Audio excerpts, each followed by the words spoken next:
Salut à tous, bienvenue si vous nous rejoignez. Nous sommes en plein été et comme vous le savez, tous les 14 août, le rendez-vous est pris. C'est Yom Chevron. Pour en parler et pour le fêter, eh bien, c'est notre amie Nelly Naouri, ici présente, qui va nous parler et nous détailler les festivités de cette journée hors norme. C'est parti. De la générosité, des talents et du cœur. C'est la sauce du jour sur studioqualita.com. Nelly Naouri, bonjour. Bonjour. On est ravis de vous accueillir. Alors cette journée, bien sûr, donc Yom Chevron, c'est une tradition aujourd'hui, 36 ans qu'il est fêté. Les francophones sont de plus en plus nombreux à venir avec les drapeaux que nous voyons derrière vous pour festoyer dans la ville, pour marcher, pour découvrir la ville. Alors cette année, c'est un peu spécial, on va dire, puisque c'est les 90 ans de la commémoration du pogrom de 1929. Tout à fait. C'était un pogrom qui avait commencé à l'appel du Moufti de Jérusalem, qui prétendait que les Juifs voulaient s'emparer d'El-Aqsa et du mont du Temple. Et c'est d'ailleurs une rengaine que l'on entend encore aujourd'hui. Donc ça a suffi pour enflammer les Arabes d'Eretz Israël à l'époque. C'était pas seulement à Hebron, mais bon, à Hebron, ça a été le plus sanglant. Ça a commencé à Jérusalem, et ensuite les Arabes sont montés dans des camions et ont rejoint Hebron. Et les Arabes qui avaient pourtant à Hebron même Il y avait une certaine coexistence. Oui, une entente plutôt cordiale avec les Juifs, surtout qu'ils se faisaient, par exemple, soigner gratuitement au Beth Hadassah. Cet appel du Moufti leur a suffi pour se retourner contre les médecins juifs qui les avaient soignés la veille. Ils les ont tués. Et il y a eu le meurtre de plus de 60 Juifs dans des conditions terribles. Un massacre, on peut dire. Un véritable massacre et des viols des femmes, des amputations, des tortures terribles. Et donc, bien sûr, ce pogrom a été aussi la fin du yishuv juif à Hebron, vu que les Anglais ont pris cela pour prétexte pour expulser tous les Juifs de la ville. Alors, depuis, évidemment, les choses ont changé. Les Juifs sont revenus à Hebron en 1979 avec le Rav Livinger. Et puis ensuite, il y a une autorisation officielle de Menachem Begin en 1981. On ne va pas rentrer dans tous les détails, mais en tout cas, la présence juive, bien qu'elle soit encore très faible, puisque c'est que seulement 3% de la population, est revenue à Hebron. Alors, pourquoi c'est tellement important de fêter cette journée tous ensemble avec tous les francophones, parce qu'il y a beaucoup de francophones, hein, vous faites un ramassage, on va dire, j'allais dire scolaire, mais bon, des bus dans toutes les villes d'Israël. Exact. C'est important parce que il est important aujourd'hui plus que jamais de montrer qui est le souverain en Israël. Zev Jabotinsky disait qu'un propriétaire doit se comporter en propriétaire. Et nous, aujourd'hui, parfois, on a l'impression qu'on est ici comme simple visiteur, qu'on doit demander l'autorisation. Et le fait de venir à Hebron, et de venir avec 1 millier de personnes qui portent des drapeaux, qui défilent dans la rue, qui annoncent clairement que de la mer au Jourdain, il n'y aura qu'un seul drapeau, c'est le drapeau d'Israël, et qui le disent à Hebron même, là où l'histoire juive a commencé. Cathy, vous me demandez pourquoi Hebron ? C'est tout simplement parce que Hebron, c'est le berceau de notre civilisation, c'est le berceau de l'histoire juive. C'est là que tout a commencé. Alors justement, on va regarder quelques images pour nous mettre dans l'ambiance, pour se rendre compte de ce que ça donne sur place. C'était les images de l'année dernière. Très belles images, il faut bien le dire. Exact. Ici, avec les drapeaux blancs et bleus.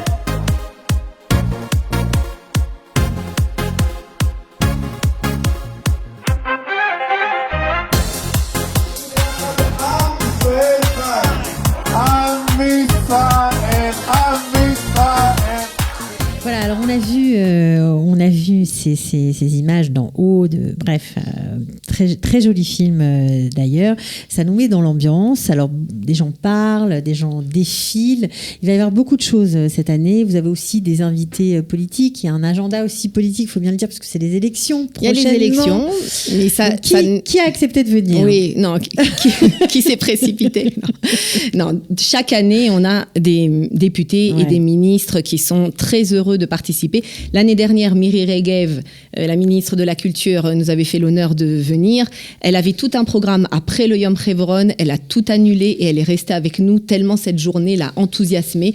Parce que les Israéliens ne connaissent pas cet amour d'Israël. Le sionisme à la française. C'est un amour d'Israël qui dépasse toutes les frontières et qui est énorme. Donc cette joie, cette électricité qui déborde de ce défilé de drapeaux, c'est quelque chose qui est exceptionnel.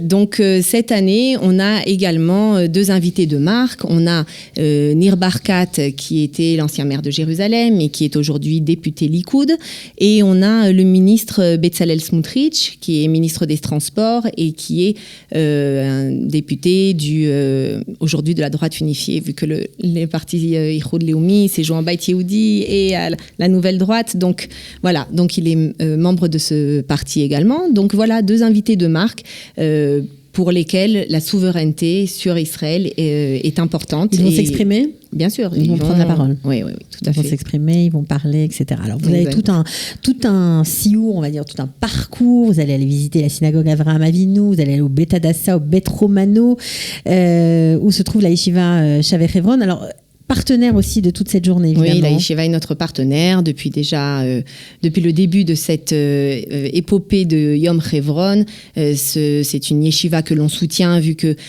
d'abord ce sont des jeunes qui viennent de tout le pays et qui renforcent la présence juive à Hebron, donc déjà une mission importante. Et puis ce sont tous des jeunes qui intègrent les rangs de l'armée et qui se battent aussi. Et donc il est très important pour nous de les soutenir. Et effectivement, ils sont notre associé dans cette aventure. Alors, on va revoir encore quelques images pour donner envie, peut-être à vous qui êtes chez vous, qui nous regardez, eh bien, de téléphoner. Je vais donner même le numéro de téléphone 941 01 44 pour réserver votre place et participer à cette journée.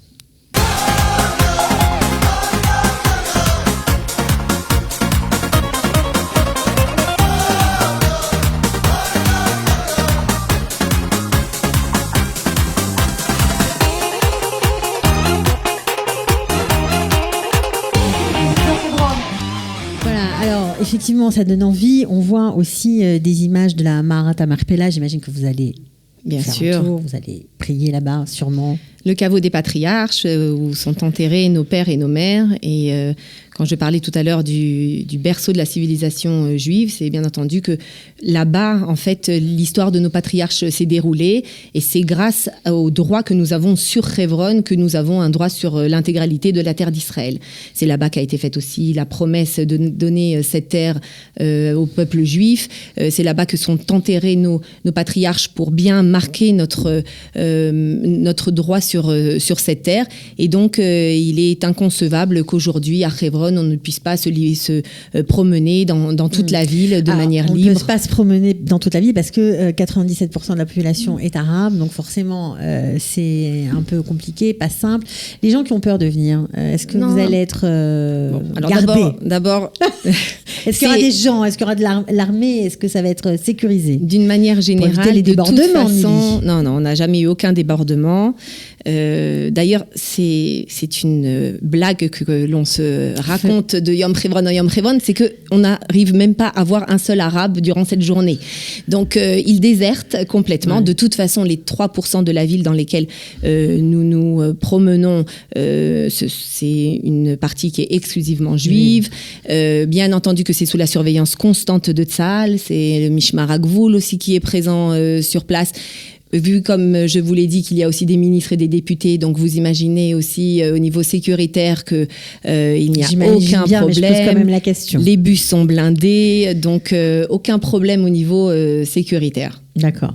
Alors justement, qu'est-ce qu'ils en pensent, ces ministres, ces Israéliens ? Vous avez parlé de la réaction de Miri Regev, mais j'imagine que ça passe aussi parfois dans la presse israélienne. Qu'est-ce qu'ils vous disent ? Eh bien, ils sont toujours étonnés et enthousiasmés d'ailleurs de toutes les opérations qu'Israel is Forever fait. Parce que nous allons effectivement à Hebron, nous allons sur le tombeau de Joseph, le tombeau de Yehoshua Binoun, et nous amenons le drapeau d'Israël, et nous chantons la Tikva. Et ça, c'est quelque chose qui, chez les Israéliens, ils ont du mal parfois à faire le lien entre, d'un côté, la religion et d'un autre côté, le sionisme. Et pour nous, Juifs de France, c'est une et même chose. C'est-à-dire l'amour de notre Torah, il se joint à l'amour de notre peuple, il se joint à l'amour d'Eretz Israël, et c'est une et même entité.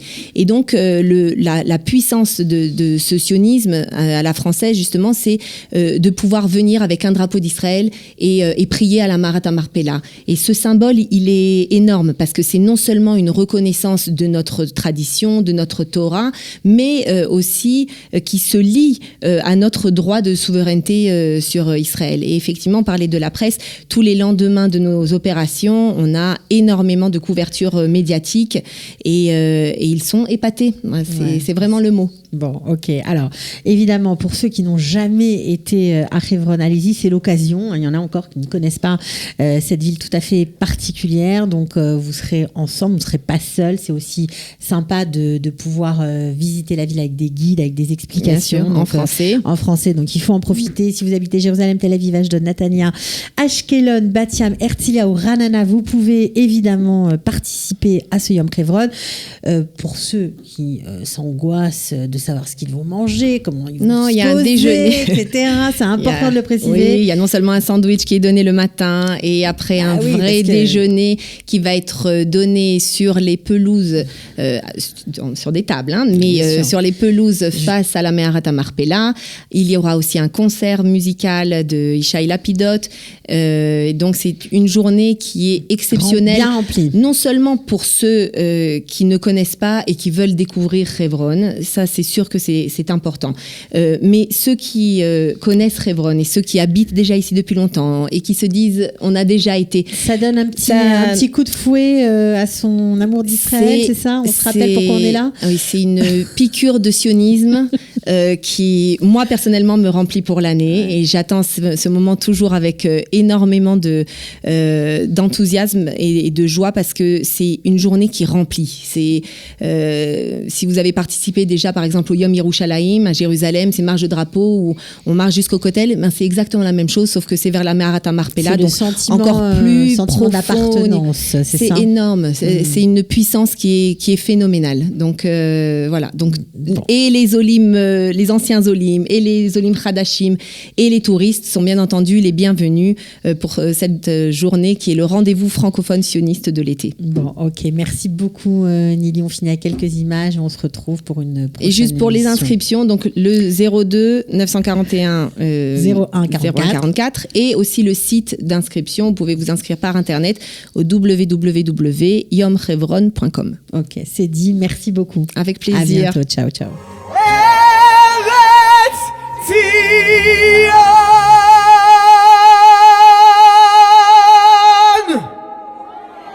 Yerushalayim.